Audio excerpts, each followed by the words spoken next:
Hi, Preston Leinenbach here for Otters TV, joined by the Commissioner of the Frontier League, Bill Lee. Bill, thanks for joining me for this and taking your time out of your day. Preston, thank you so much for having me, and it's a joy to be here with you.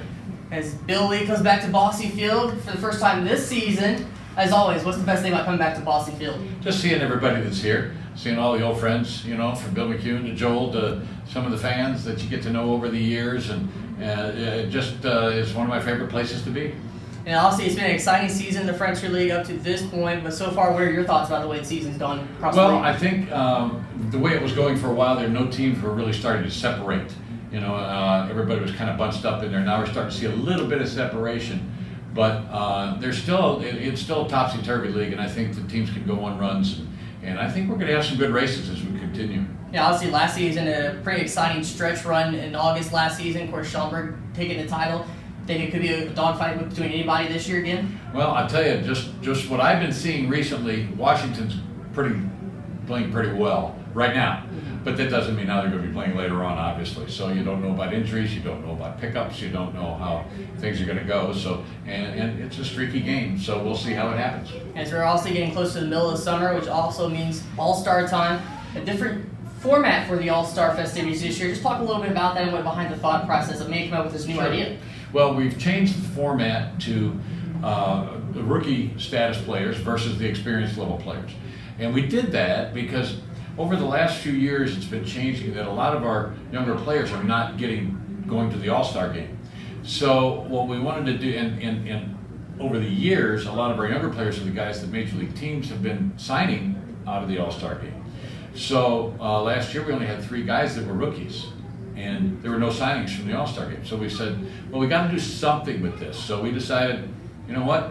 We're going to wind up with about 27 rookie class against 27 veteran class, and the major league teams, and we've done a lot of work on it. And Steve Tasser's done a lot of statistical data on it. That the major league teams seem to like the 25 and younger type players that we have. So that's why we're doing it.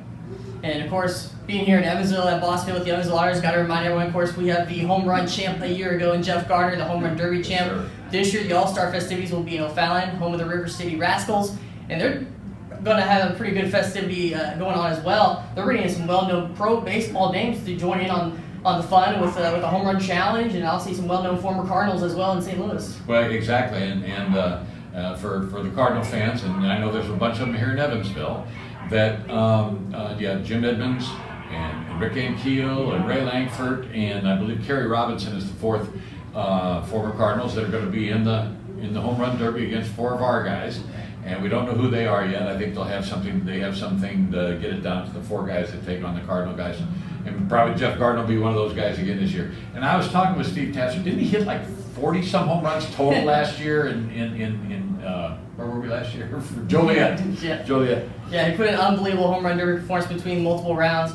While we're here, what's your favorite ballpark, excluding Bosse Field in the Frontier League, to visit? That's a tough question. That's a tough question because I like them all. I really do. Each ballpark has its own traits.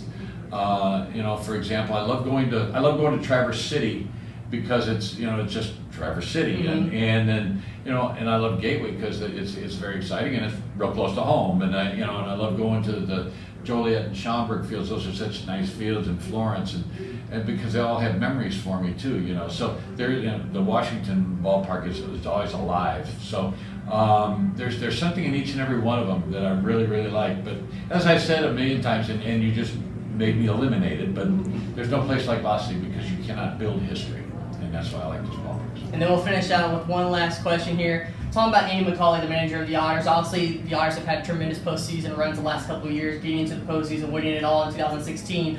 But Andy McCauley has really generated a culture of sustained success here at Bosse Field and with the Evansville Otters. Why do you think that is? Because of the type of person Andy is. He's a class act. He knows what he's doing. He knows how to build teams for this league. He knows how to compete, and he has a consistent philosophy. So I think that's why he has developed this winning culture here, and will continue to do so. And I think, we just talked about, we just had the most wins for a manager eclipse, but I think one of these days it's going to be Andy, and I wish him the best of luck in getting there. As always, again, Commissioner Bill Lee, thanks for your time, for joining us here. Thank you, Preston. Thanks so much for having me. Always a pleasure. That's the commissioner of the Frontier League, Bill Lee. I'm Preston Leinenbach for Otters TV.